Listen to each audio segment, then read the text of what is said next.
So everyone, welcome to Power Play with CJ. Today we're focusing on what the Boston Bruins should do from here after losing Game 6 of the Stanley Cup Finals to Chicago Blackhawks. First of all, congratulations to the Blackhawks. They're the best record in hockey from wire to wire, and they're play warranted winning the Stanley Cup. Heartbreaking loss at home for the Bruins, but I don't think all is lost. This playoff run, we saw what Torrey Krug can do. We saw what Bartowski could do early on before they scratched him with Ferentz, which mind scratching decision, Claude, but. They got some big decisions with the cap going down, and some big name players up for new contracts. First of all, Tuukka Rask got to be re-signed at all costs. I think 6 years, $39 million is going rate for a goalie. Give it to him. He's warranted with this play. He's the big reason the Bruins have gotten. Say the 2 goals he gave up and everything, but you know what? He's a big reason why the Bruins got to where they are, and to lose him would be an insurmountable loss. They'll get a deal done. He's an RFA. They'll match any offer sheet. And they'll be fine in that regard. In terms of defense, you can kiss Andrew Ferentz goodbye.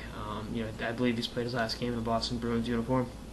And with Krug, with Bartowski, with Dougie Hamilton, they're in good shape. The blue line will be stacked for years to come, just like all the great Bruins teams have been.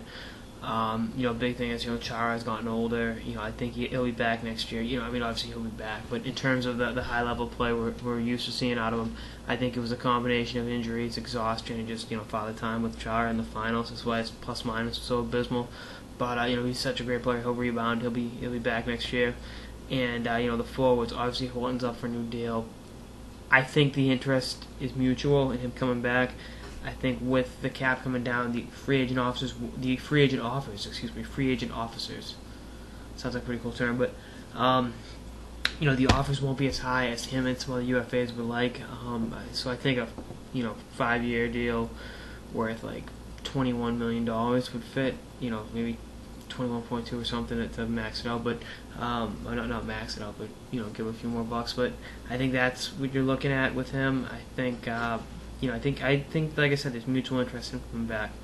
And, if he wants to, he's been money in the playoffs. Look at last year against Washington, he didn't play, he was out with the concussion. And that may hurt his market value, too, his injury history.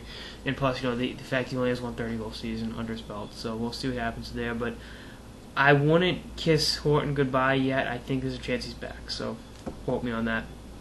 And, with regards to everything else, you look at the fact there almost wasn't a season. The Bruins had ups and downs all regular season. They still had the 4th best record in the Eastern Conference and came back from the dead in Game 7 of the Toronto series. You look at it and say they had a successful season. They beat the Rangers, they beat Pittsburgh, 2 teams that have had their number the last couple of years.